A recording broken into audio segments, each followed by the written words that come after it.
બાળ દોસ્તો, Swaminarayan school sector 23 YouTube ચેનલમાં આપણું સ્વાગત કરું છું. અગાઉ આપણે 20 પાઠ આપત્તિ વ્યવસ્થાપનમાં આપણે જોઈ ગયા. છેલ્લા મુદ્દામાં આપણે ભૂકંપ વિશે વાત કરી અને હવે એના પછી જે સુનામી એટલે શું? તો સમુદ્રના પેદા થતા વિનાશક શક્તિશાળી મોજાને આપણે સુનામી તરીકે પણ ઓળખવામાં આવે અને એના આધારે સુનામી જોવા મળે છે. ઘણા તળમાં વધુ સમુદ્ર જ્વાળામુખીને વિસ્ફોટનથી પણ મોટા પાયા ઉપર સાગરમાં ભૂસ્ખલન થાય અને એને આપણે સુનામી શબ્દનો અર્થ પણ જાપાની ભાષામાં વિનાશક મોજા એવો પણ થાય છે. મોટા ભાગે સુનામી ઉત્પત્તિ સમુદ્રના તળના ભૂકંપો દ્વારા થાય છે અને તેને ભૂકંપીય સાગર મોજા તરીકે ઓળખવામાં આવે છે. સમુદ્ર કિનારાના નજીક અને છીછરા દરિયા કિનારા ક્ષેત્રમાં પસાર થતા વિનાશકારી આજે સ્વરૂપ ધારણ કરે અને તેની ઝડપ કિનારા પાસે ઓછી થાય અને ઊંચાઈ વધી જાય. આથી કારણે દરિયા કિનારા ક્ષેત્રમાં પાણીને ઉછાળે અને દિવાલ બનાવી દે છે. આમ વિનાશક બની અને ભારે તબાહી મચાવી દે છે. એવો પ્રસંગ 26મી ડિસેમ્બર 2004 હિન્દ મહાસાગરમાં આવેલું આ વિનાશક સુનામી, એમાં થાઈલેન્ડ છે, ઇન્ડોનેશિયા છે, ભારત અને શ્રીલંકા સહિત ઘણા વિસ્તારોમાં પારાવાર નુકસાન થયું. એમાં આપણે ભારતમાં દક્ષિણ પૂર્વ એશિયાના લગભગ 2 લાખથી વધારે માણસોનો ભોગ એ સુનામી મોજામાં લીધેલો. એટલે આ રીતે સુનામી આવે ત્યારે શું કરવું જોઈએ? એટલે સુનામીની સૂચના મળતા જ સમુદ્ર કિનારાથી દૂર ખસી જવું, રેડિયો મોબાઈલ હાથ વગો રાખવો અને સૂચનાનું પૂરેપૂરું પાલન કરવું. નવા બાંધકામ વસાહતો સુનામીને ધ્યાનમાં રાખીને બનાવવા અને દરિયા કિનારે મેંગ્રોવ વનસ્પતિ સુનામીને અસર કરે છે, એકંદરે એ ઘટાડે છે. એટલા માટે મેંગ્રોવનો વ્યાપ વધારવો પડે, એવા પ્રયત્ન કરવા જોઈએ. અને હવે સુનામી આવે ત્યારે આપણે શું ન કરવું? તો કિનારે આવેલા મકાનોનો આશરો ન લેવો જોઈએ. વિનાશ મોજાની અસર ઓછી થઈ શકે ત્યારે ઓસરી જાય ત્યારે પણ સમુદ્ર કિનારે જવું જોઈએ નહીં. એના પછી આપણે દુષ્કાળ એટલે શું? દુષ્કાળ એ અત્યંત વિનાશકારી, લાંબા અને સમય સુધી પ્રભાવિત કુદરતી પ્રકોપ જ છે અને એની અસરો માનવ જીવન ઉપર વધારે જોવા મળે છે.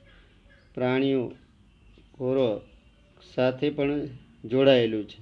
એટલે મોસમી આબોહવાના વિસ્તારમાં અનિયમિત વરસાદ ઓછો પડે, નહિવત હોય અને એને આપણે દુષ્કાળ તરીકે પણ ઓળખવામાં આવે છે. અને દુષ્કાળ પડે એટલે ઘણી બધી સમસ્યાઓ ઉદ્ભવે છે, કારણ કે ખેતીના પાકો, અનાજ, જીવસૃષ્ટિ પર માઠી અસર થાય છે અને ભૂખમરાની પરિસ્થિતિ નિર્માણ થાય છે. અછતની પરિસ્થિતિ એ પાણીના અભાવને લીધે સર્જાય છે. માટે પાણીને લીધે ખેતી, કુદરતી વનસ્પતિ ભારે નુકસાન થાય. દુષ્કાળ સાથે માનવ માટે અનાજ તેમજ પાલતુ પશુ માટે ઘાસચારોની સમસ્યાઓ પણ ઊભી થાય.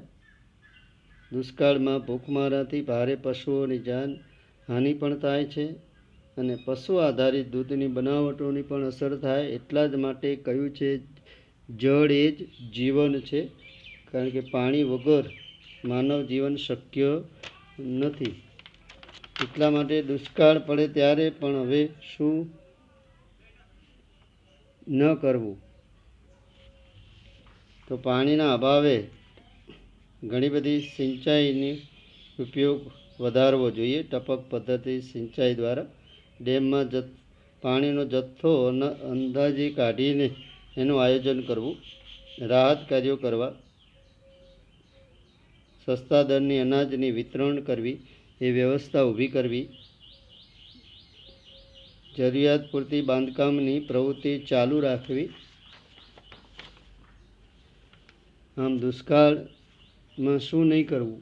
તો અનાજનો બગાડ તો ન કરવો જોઈએ. મોટા ભાગે ભોજન સમારંભ હોય ત્યાં પણ સાચવીને ભોજન કરવા અને બગાડ ન થાય એની કાળજી રાખવી. ભોજન સમારંભો થતા હોય યોજવા ન જોઈએ. નાગરિકોએ અનાજનો બગાડ કે ઘાસચારાની સંગ્રહખોરી પણ ન કરવી જોઈએ. આ બધું ધ્યાન રાખીએ તો દુષ્કાળમાં આપણે રાહત મળે. છેલ્લે છે દાવાનળ. હવે દાવાનળ એટલે શું? કે જંગલમાં લાગતી આગને મોટા પાયા ઉપર એ ફેલાઈ આવે અને ભારે વિનાશ સર્જે છે. ને આપણે દાવાનળની ઘટના કહેવામાં આવે છે. દાવાનળની ઘટના વીજળી સિવાય બધા જ કારણો આમ તો મોટાભાગે માનવ સાથે સંકળાયેલી છે. માનવની બેદરકારીને લીધે આ દાવાનળ સળગતો હોય છે. દાખલા તરીકે સળગતી બીડી હોય, સિગારેટ હોય, એ ફેંકવી નહીં. અથવા પ્રવાસ પર્યટનમાં લોકો કે પશુ ચરણના લોકો સળગતી સામગ્રી છોડી દેતા હોય છે અને એ મુખ્ય કારણ છે. દાવાનળ સૂકી ઋતુમાં કે પાનખર પછીના સમયમાં લાગતી આગ એ સંભાવના વધારે હોય છે. અને જંગલમાં સૂકું ઘાસ, પડેલા પાંદડા ઉપર ગરમીના કારણે દાવાનળ ઝડપી ફેલાઈ આવે અને આમ ગરમી અને ઓછા ભેજવાળા જંગલોમાં આગ ઝડપી લાગે છે અને ઝડપી ફેલાય પણ છે.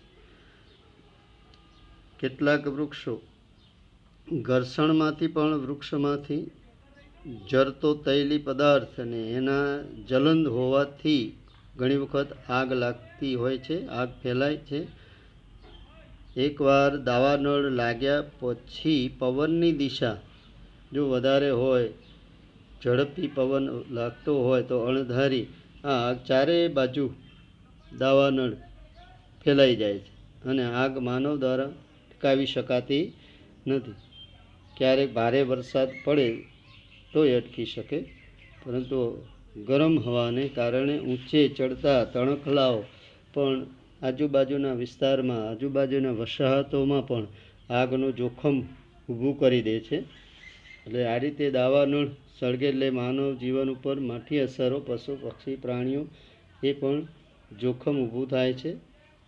તો એની આપણે કાળજી રાખીએ. હવે દાવાનળ સળગે ત્યારે શું નહીં કરવું? તો વન વિભાગ હોય એની સૂચના મુજબ આપણે વર્તન કરવું જોઈએ. ઉનાળામાં જંગલના ક્ષેત્રમાં ખાસ પેટ્રોલિંગ કરવું, દાવાનળ બુઝાવવાની ખાસ તાલીમ આપવી વન વિભાગના કર્મચારીઓને, અને દાવાનળથી શું નહીં કરવું જોઈએ? તો વન ક્ષેત્રમાં પ્રવાસ કરતાં સળગતી બીડી કે ચીજો ફેલાવાય નહીં એની કાળજી રાખવી. જંગલોમાં આજુબાજુમાં રહેતા વન વિભાગના સૂચનાઓનું પાલન કરવું. તો આપણે દાવાનળને અટકાવી શકીશું. દોસ્તો, એ જેમ ચાલે એમ પ્રશ્ન લખતા